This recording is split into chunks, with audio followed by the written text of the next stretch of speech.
for all of us. It's about predicting where the consumer is going and getting half of it right. One of the things we want to do is create ads that don't suck. Embracing change creates great possibility. I'm Alan Hart, and this is Marketing Today. Today on the show, I've got Andrew Monk. He's the Chief Marketing Officer at Turo. And in 2012, when he joined the company, there were somewhere around 54,000 users across just serving 2 cities. And now they're operating in over 10,000 cities in over 56 countries. Andrew was promoted to CMO at just 29 years old in 2017. And today, Turo is the largest global peer-to-peer car sharing marketplace with over 7 million users. Since he joined, revenue has grown over 250 times. On the show today, we talk about Turo, his path to becoming CMO, how he thinks about the role and the job today. We talk about a number of things that Turo has recently launched, from their Open Doors brand campaign to how they're growing their global footprint and much more. I hope you enjoy this conversation with Andrew Monk.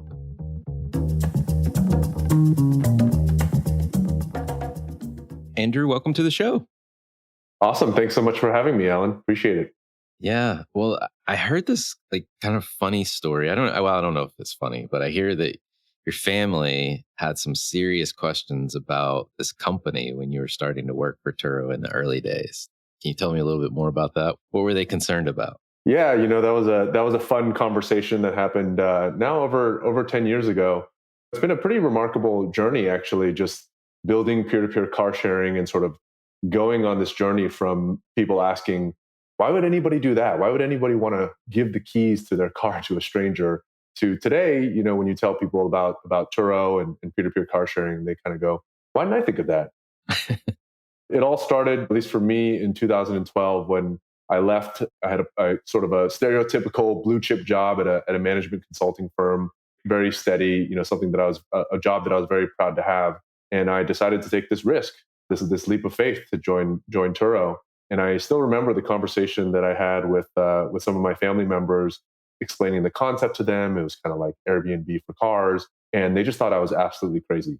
They were like, why would anybody do this? Why would I ever give the keys to my car to a stranger?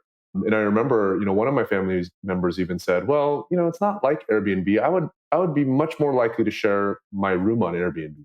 And I thought that was absolutely crazy. You would rather have a stranger live with you in your apartment than give them the keys to your car? Like, that sounds absolutely insane to me. But, I think it just goes to show how different and how different a paradigm peer-to-peer car sharing was at the time. No, that's awesome. That's awesome. I mean, it does sound more bizarre now that you say it to share a room with somebody than to share your car. I never thought about it or put it in that context before. So totally. And that's it's one of the questions, especially in the earlier days of the business, when Airbnb, I think, was the first most popular sharing economy company, and then Uber and Lyft came along, and they were very popular. And I think Turo became a lot more popular in the last couple of years, but there was a period there where Turo was not super well known either. And folks would always ask us, like, why, what's going on with Turo? Why aren't you Airbnb and Uber and Lyft size? And I would always kind of go back and explain to them, well, with Airbnb, this idea of sharing your vacation home had been around for a while. There was couch surfing. I think Vrbo had been around for a while. Uber and Lyft, this idea of livery drivers and personal drivers, again, it kind of had been around for a while. But this idea of somebody starting a small car sharing business, or somebody, like I said, giving the keys to your car to a stranger, like, that was very, very new. And so that was a lot of what we've been doing over the last 10 years is just making this quote unquote weird thing be normal and accepted, and doing it through telling host stories and building up social proof. Yeah, no, that makes a lot of sense. And to your point, vacation rentals have been around for, as long as I've been living, which is a long time. Totally. And so there was that base of behavior to kind of build from. It makes sense that you had to kind of seed the market, if you will, in terms of this is possible and here are the benefits of it. Yeah.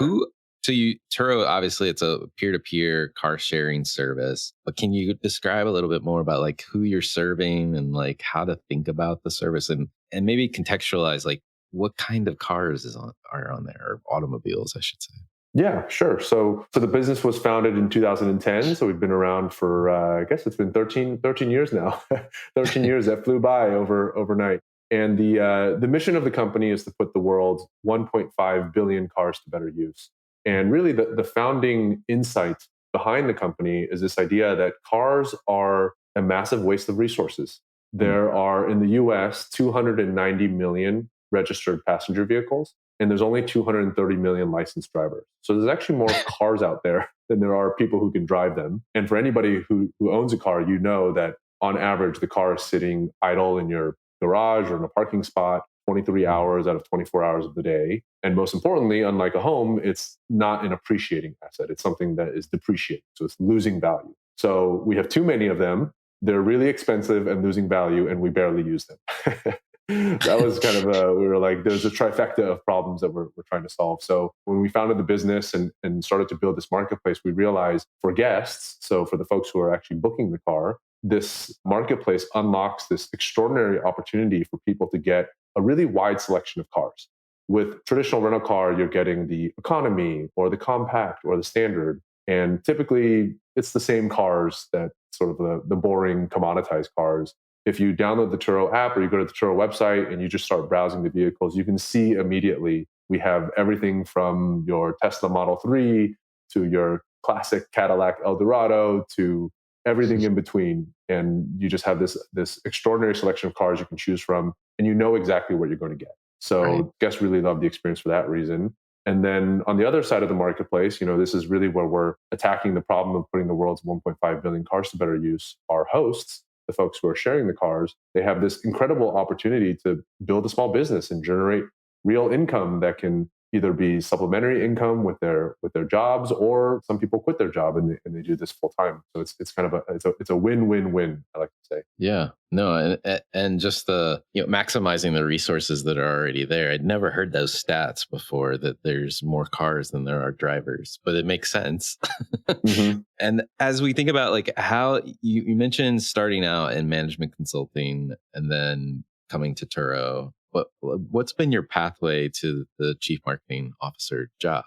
Well, I never thought I would be in marketing. Let me start with that. Yeah, I never thought I'd be in marketing, because growing up, I wouldn't say I was particularly creative or particularly found myself to be a good storyteller. So you're like, why would this guy ever think he would do marketing? So just to go way back, I actually studied computer science when I was in college. I studied CS at UC Berkeley, really, really good CS program. But at the time, I was really more of a left brain guy, I would say, more focused on math and analytics and all that stuff. And so when I joined Turo back in 2012, many people will remember at that time, that was sort of really the height of the popularization of digital marketing. Mm-hmm. We were sort of in that transition from sort of the quote unquote Mad Men days, or the Mad Men and Mad Women days, to the Math Men or the Math Women days, and the coining of the term growth hacking, where we went from the traditional marketing adage of half of our dollars are working, we don't know which half, to track the ROI of every dollar that you spend. So it was really sort of the popularization of like kind of analytics and math and marketing. And so that was kind of my entryway into marketing at the time, which I found really exciting. And that was really cool, because marketing went from this space where you didn't really know what the impact was of what you're doing, to something that became very experimentation based and very kind of like hypothesis driven, and testing out numbers and getting an answer one way or the other. So that was a great time. But of course, as the company continued to grow, and obviously as the industry continued to evolve, the community grew, marketing just became a lot more holistic than performance marketing. Mm-hmm. And we had amazing creative people on the team who I learned from, amazing storytellers, amazing copywriters, designers, communications experts. And so now we have a wonderful team of 30 marketers who are sort of the best of both worlds of left brain and right brain. And I've been on this journey with them. It's been a great personal growth journey for myself as well. That's awesome. That's awesome. Well, I mean, if I'm doing my math right, you not only made this leap to this fast growth company, you're doing it at a young age. You became CMO, I think, before 30, which is young for a CMO. Given that, like, how do you think about the role of CMO today? Because you grew up in a very different time than most of the people that I've interviewed in the last few years. It's a great question. I'll preface my answer by saying that I think my answer now will probably be different than what my answer will be in 5 years Yeah, and different than what it fair was enough. five years ago. I mean, it's constantly changing, what a CMO does, and even very different from one company to the next. But I'll give you my best answer as it relates to my personal experience at Turo. I think that when most people think of CMOs, they think of the flashy advertising. We just had the Super Bowl. They think of the Super Bowl commercials and the big Yeah. brand stunts. And all of that stuff is incredibly important. But being a CMO today is way more than just advertising. And it's way more than just performance marketing. It really gets to the core of what's important for a business, which is solving a problem for a customer and strengthening the company's ability to solve that problem for a customer. So, to give you an example of how we do that at Turo, we have a team here called Host Success, which also is in my department. We have 70 amazing people on our Host Success team. And the problem that they're solving was that in the early days of building this marketplace, we had a very, very difficult time growing supply. We'd spend tons of money on advertising, digital advertising, offline advertising, trying to get people to list their cars on Turo and to become a host. And it just didn't work. It was very, very inefficient. And as we studied this problem more and more, we diagnosed that we had a leaky bucket problem. We were generating a lot of interest with advertising, but then they would try it out and then they'd have mixed experiences and then they would just churn. So as much advertising as I wanted to do and as creative as we wanted to be with the advertising, it just wasn't working.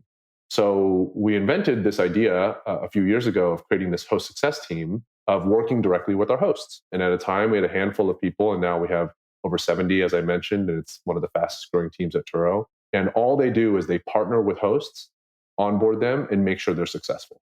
And now, actually, we spend very, very little on advertising. It's really just the core engine that's working. As hosts are becoming more successful, they tell their friends, they tell their neighbors, they sign up as hosts. As our hosts are more successful, they maybe add a second car or a third car or a fourth car on the platform. And that is the growth engine for us on the supply side. So it isn't just advertising. It really was about strengthening the core value proposition. And I think that's what a lot of people overlook. Like the CMO is more than just about getting the word out. It's about helping the customers solve a real problem. Right. No, it makes sense. And I love that example too, because not only were you trying to help them solve their problem, but it attaches directly to the growth driver of the business, right? If you don't have supply, you're not going to make the revenue or the demand happen. And it's a very, in your market, which is a market place in and of itself, you've got to match your supply and your demand as well. So yeah, and I think it goes to, we spend a lot of time as marketers thinking about the very top of the funnel and driving awareness. But if you're driving it into a leaky bucket, an experience that doesn't work, you're really just wasting money. So you have to think about it more holistically. You have to think about the whole funnel and think about ways that you can impact not only filling the very top of it, but also getting people through it and making sure they have a good experience. Yeah.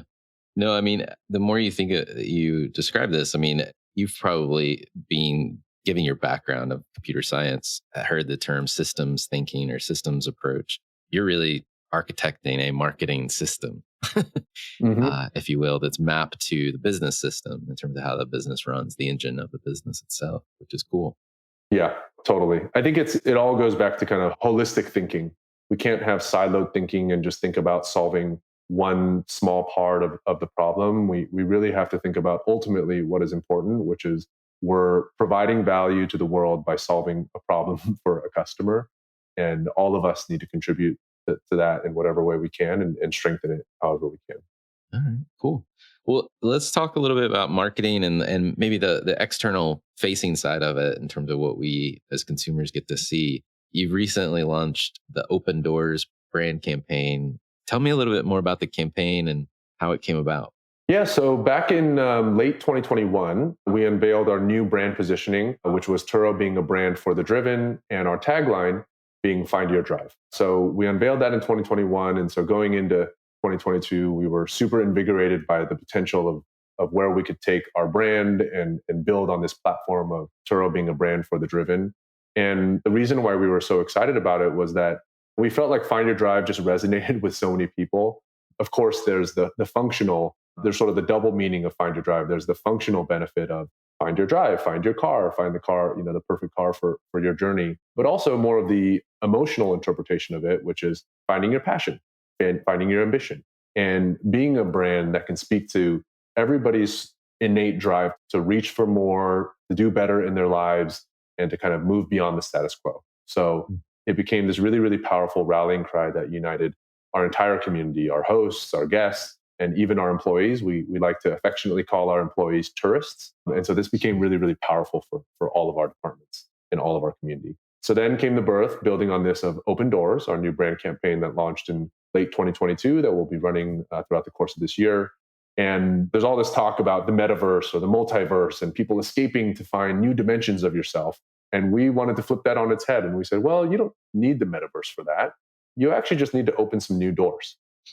And so we had Open Doors. It's all about opening the door to extraordinary. It's a 360 multi-channel campaign. It sort of depicts the car door as a portal to a different world, one where you can kind of be your best self. You can showcase whatever vibe you want to showcase. You can be your boldest. You can be your most expressive self. And we really dialed up the magic because we wanted people to dream about, what opening the door to extraordinary could be. So in our TV and streaming campaign, we utilized Unreal Engine. So technology that a lot of people are probably familiar with. It's used in a bunch of productions like Westworld and The Mandalorian. In our out of home and our billboard campaigns, we have these amazing images of the models opening the car door, and you're getting transported to a whole nother world inside of the car. And of course, in today's day and age, with how popular influencers are, we work with kind of the best and brightest influencers on TikTok, Instagram, YouTube, and they had their own take on Open Doors. And it was, you can imagine, we got some really creative stuff.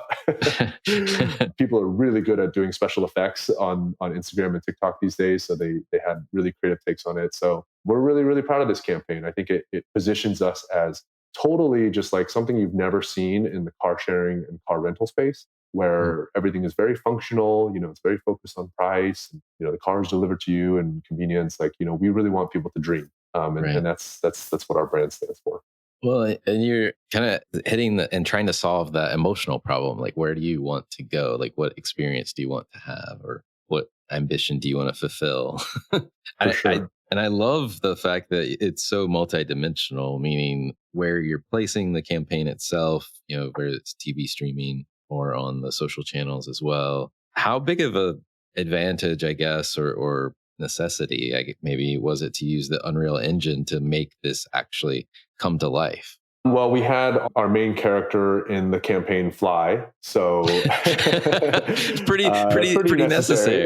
Yeah. pretty necessary. But yeah, I mean, we just really wanted to dramatize it, and maybe even, definitely even exaggerate it, because we just wanted to draw this very stark contrast, this very stark juxtaposition to how people think about car sharing or car rental today. I mean, when you think about your traditional car rental, it's the last thing people book on their trip. They sort of like dread going to get it. They dread standing in line. I mean, even the term car rental, I think, conjures up like negative emotions and negative connotations. So we just wanted to go completely in the other direction. We kind of want to reinvent how people think about it. I mean, when you go on a trip is fun, right? Vacation is fun. Why make yourself miserable? Like, have fun, get a cool car, get an interesting car, have a great experience, connect with a host, connect with somebody who is another human being who can make your trip better. We want to just change that whole paradigm. And so we took, things all the way to the other end, and hopefully it inspires people to have fun on their trip and do something a little different. I love it. Well, beyond, the marketing that you're doing, the business is growing its global footprint. What can you tell me about where your global expansion is taking you? Yeah, so we've done quite a bit. We launched in Canada in 2016, UK in 2018. Of course, with the pandemic and everything, we everything was on pause for a little bit, but we've put the foot back on the pedal just this last year. We acquired the leading French peer-to-peer car sharing marketplace called WeCar in summer of 2022, and then we just launched Australia a few months ago, actually in late November of 2022. So travel is global. Travel knows no borders. If you look at Airbnb, for example, 60% of their revenue comes from outside of the US. So, and it's growing more quickly. So We're not quite at that level yet, but that's our aspiration. And we see that as we launch each and every one of these countries, a lot of cross-border travel, a lot more kind of global interest in the brand. So it's certainly a big focus for us, bringing peer-to-peer car sharing to as many countries as it makes sense. Yeah, no, that makes sense. Well, kudos on the growth and the expansion efforts. That's no small feat for sure as you do that. And acquisitions can help, but obviously like also integrating those is no joke some days too. Yeah. So It's been fun actually we talked a little bit at the top about how this idea of sharing your car with a stranger is crazy. Of course, I was talking primarily from a US perspective. Right. It's been interesting to see actually how it has translated into other markets and sort of perceptions towards cars. Like I would say Australia, it's still early, but I think maybe folks there are a bit more like entrepreneurial, or they're willing to try new things. But I feel like we're getting less of that feedback there. So it's been interesting actually, even going from one culture to the next, one country to the next, seeing how receptive people are to the business model. Yeah, this may get me in trouble because I do have a contingent of listeners in Australia, but I just think they're a little crazier. Yeah. In a good way. In a good way. Yeah, they're so much more fun to hang out with too than the stiff Americans. That matches my personal experience as well. Yeah. Yeah. I mean, it's interesting. I'm curious, is it similar in Europe as well? Or is it kind of hard to tell at this point, knowing that you're in France? It just seems, my perspective as a US person thinking about the European market, there may be just more appetite given environmental concerns, just a more social mindset maybe as well. So I'm curious if it's a little easier going there as well or not. I think the main difference in Europe is that public transportation is so good.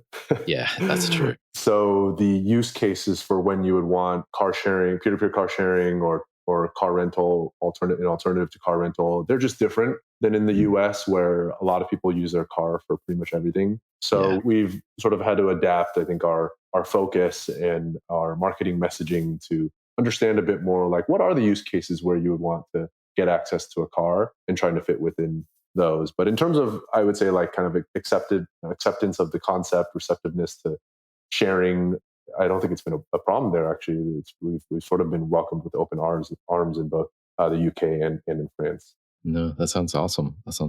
Well, again, kudos on the success of expanding. Kind of another aside, as I've talked to a bunch of marketing leaders, many times they lead in areas outside of the core marketing function, like DEI or sustainability or ESG type things, or company culture for that matter. I'm curious, do you have passions that lie outside of marketing? And if you do, like what might you be doing in those areas? Yeah, great question.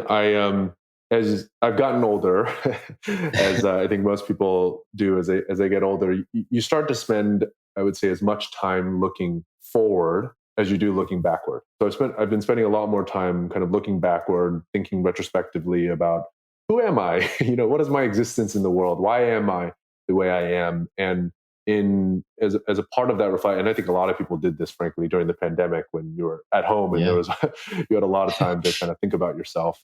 And one of the things I have developed more of a passion for over the years is just supporting leadership development in the Asian American community and just kind of supporting the AAPI community and speaking up. I'm Asian American, if you couldn't tell from my name. I've realized growing up, I've actually spent a lot of time, I wouldn't say being ashamed of being Asian, but just kind of hiding it and just wanting to kind of fit in, because obviously I grew up here in America. And I still remember when I was a little kid and my mom would pack me food for lunch, and she would pack Chinese food. And I would bring it to school, and kids would make fun of me because it smelled weird or looked weird or whatever. And so I asked my mom to just pack me like American food instead. I think she started packing me chicken noodle soup in a thermos. Right. And I ate that like every day for lunch.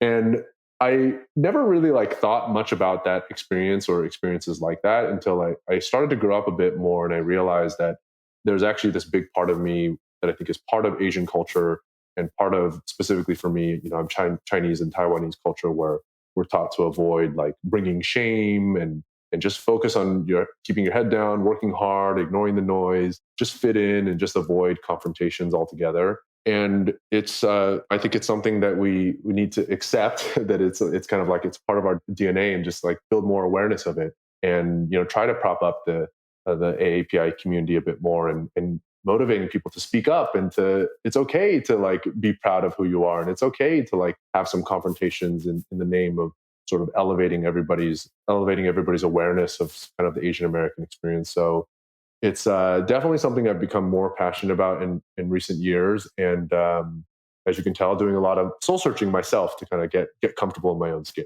Yeah. No. Well, thank you for sharing. I mean, it's an experience that's foreign to me. Obviously, Mhm. I'm a white male. I grew up in the U.S., but I can totally empathize with what you're saying and understand, at least at some level, like what you're talking about in terms of the drive to acculturate, for lack of a better word, and unfortunately hide elements of yourself. That doesn't seem like one, we should be doing that or have a culture that pushes people to do that in any respects, but maybe support our differences even more and celebrate them. So Yeah, totally. glad you're on that journey. That's awesome. Yeah, I think at the end of the day, like we all just want to, at a base level, we all just want to belong and just Yeah. be happy and feel comfortable in our own skin. And I think the vast majority of people, if not even close to all people, support that. And Right. I think the more that we can create this environment where people feel comfortable being themselves, and we create awareness for what that means for everybody, whatever your culture is or your heritage is, and I think it's good. It's a good thing for the world. Awesome. Well, we've just been talking a little bit about your background and kind of what makes you who you are. I have a question that I love asking to everyone, and maybe we've already talked about it, or maybe you got another example. But the question is, what experience of your past defines or makes up who you are today? Yeah, I think building on what I was just talking about, kind of growing up Asian American, and more recently, kind of really embracing and being proud of my heritage. I think that has actually shaped quite a bit what I do professionally, and I would like to think, to a certain extent, even the Turo brand marketing in many ways is really just the celebration of differences. We always talk about in marketing highlighting unique value proposition. Well, what is a unique value proposition? It's kind of just a jargony way of saying what makes you uniquely different. So marketing is a celebration of differences. That's how I see it, and that's how I've approached it. And I know that's how a lot of folks at Turo think about it. We have a few brand values at Turo, but two of them are being expressive and being grounded. Being expressive means celebrating the individual, celebrating uniqueness, and then grounded is being grounded in humanity, seeing the person first. And I think that is in many ways a reflection of what my experience has been on this journey of kind of growing up as an Asian American, and learning to embrace my own identity, is celebrating individuality, and being grounded in sort of our collective human experience. And I think that's a big part of what Turo as a brand is striving for. We want people to seek better, to do more than just the status quo, to be our true self, to be accepted for it. And I think that it's it's certainly been a big part of my journey, and I think part of the journey of Turo's brand as well. Well, if you were starting this journey all over again, what advice would you give that younger self? Noting that you're already young to begin with. I would say taking the time to enjoy each moment, and taking more time to think retrospectively. I'm sure a lot of people share this. I tend to be kind of a very achievement and goal oriented person. Yeah. So I'm constantly looking at what's my checklist for today, for the month, for the year, for the decade, for life. And I'm constantly thinking about checking off the next thing. And that's great. Obviously, it allows you to accomplish many, many things that you set out to do, but it does sort of rob you of the enjoyment of the moment and the journey itself. So that would be the advice I'd give to my younger self, is just keep that mentality, keep that same energy, but take time to enjoy the moment, and really live in it, because really that's what life is all about. That's awesome. You had me at a checklist for a year, and then when you got to decade, I was like, whoa. I might be exaggerating my checklist prowess a bit. I know. No, it just caught me funny. I agree. I think more of us could take more time to smell the roses, so to speak. But is there a topic that either you're trying to learn more about as a marketer, or you think other marketers should be trying to learn more about themselves? Yeah, I would say for me, it's as I mentioned, I kind of started in marketing more coming from more of the analytical and kind of the math side of things. So over the course of the last many years, I've just been working on becoming a better storyteller. And what I've realized is that the most difficult thing with telling a story is actually making a decision to simplify things. Mm. There are so many things we can talk about as marketers. We know our brands, we know our companies inside and out. There are so many problems that we feel like we solve very, very well, but that's not an interesting story. People don't want to hear everything. They want to hear about one thing, one problem that you're solving, one solution that you're offering, and what impact concisely you can make on their lives. So that's one thing I continue to work on, is just becoming a better storyteller and making sure that it's as simple and easy to understand as possible. That's awesome. On a personal level, are there like brands or companies or causes that you follow or you think other people should be taking notice of? Yeah, I would say one thing that has been very top of mind for me and my family. So my wife is OBGYN. She works in high risk pregnancies.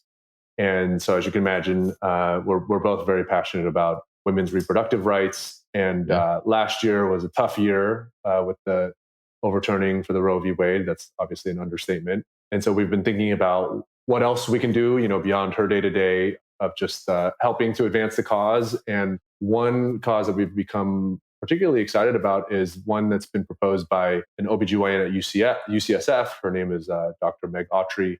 She's actually promoting a floating, basically reproductive health clinic in the Gulf of Mexico that would offer contraception, point of care treatment, STI testing and treatment, as well as some surgery that could help serve people who can't afford to go elsewhere, where in their state, like in the state of Texas, for example, they don't have access to those rights. I remember right in the wake of the Roe v. Wade overturning, my wife was telling me about a patient. So she works at UCLA, a patient who was flying from Texas because she was pregnant with twins, and one of the twins, basically there was a pregnancy complication where it was going to put the other twin's risk at life and then the mother's life at risk. And she had no other option. Fortunately, she could fly to California to get treatment. But those are the types of things people don't think about, these edge cases. Like wherever you stand morality-wise on abortion, like those are the types of conversations that people should be having with their doctors, their personal health decisions, and it should be taken circumstance by circumstance, not decided by politicians at a 50,000 foot level. So certainly a cause that we feel very, very passionate about, and I hope we can all do our part to just strengthen female reproductive rights as much as we can. No, I appreciate you highlighting that. I did about a little over a year and a half years worth of work trying to expand access globally and using pharmaceutical and med device business models to do that. I think that notion of a floating clinic has actually been done before in the UK, if I'm not mistaken. So there's precedence for it, I believe. I may have the country off, but I think that's right, because there was a fight similarly to what we're going through now, but this was, I want to say, decades ago, potentially. But yeah, I totally agree. It pains me, and I know the notion of how much we regulate what women can do or can't do. If we just applied the same logic to men, I think most of the folks that are voting against rights would hopefully wake up, right? Like it pains me, I think that it's become this political wedge issue. Yeah. Where each side it's just become so polarized, and we can't find that middle ground anymore. And our leaders aren't helping us find that middle ground. They're sort of incentivized to drive us further apart because it helps their fundraising or for for voting. And it's just, it's terrible, because who's paying the price? It's not them. It's the millions of women who now don't have these rights. So I hope we can turn the page here and get over this era of divisiveness and start to find some real great solutions here. Yeah. I mean, we're all humans at the end of the day. And like, if we just treated everyone like we would want to be treated, I think we would get so much further. So Completely. Anyway, Completely. Last question for you, more of a marketing question. What do you feel like is the largest opportunity or threat facing marketers today? I think marketers really need to keep themselves in check on what I like to call like corporate content, corporate marketing, where sometimes we just get so caught up in our own echo chambers and in our day-to-day of what message do we want to get across? What do we want to tell people? And we forget, what do the customers want to hear? Or what is actually relevant to our audience? People these days, users, social media users, they're so good at catching and tuning out advertising. They're so good at scrolling past stuff that it just looks like corporate marketing. And I think marketers need to really think about, like, marketing is not just about getting your message across. It's actually about captivating people's attention and providing value to the audience. And the best way to provide value to the audience is to make them laugh, make them smile, make them feel something, entertain them, educate them about something, but just continue to ground yourself in the customer, in the user, in the person who's scrolling. We always like to say, will this stop them in their scroll? It's to ground ourselves in the audience. So I would just encourage and challenge marketers to always think about the users and not get too caught up in what are the messages that we are trying to get out. Got it. Well, Andrew, it's been fun talking to you, learning about your business and what you're up to. So thank you so much for coming on the show. Awesome. Thanks so much for having me, Alan. Appreciate it. Hi, it's Alan again. Marketing Today was created and produced by me with post-production support from Sam Robertson. If you're new to Marketing Today, please feel free to write us a review on iTunes or your favorite listening platform. Don't forget to subscribe on marketingtodaypodcast.com. Tell your friends and colleagues about the show. I love hearing from listeners. You can contact me at marketingtodaypodcast.com. There you'll also find complete show notes and links to what was discussed in the episode today, and you can search our archives.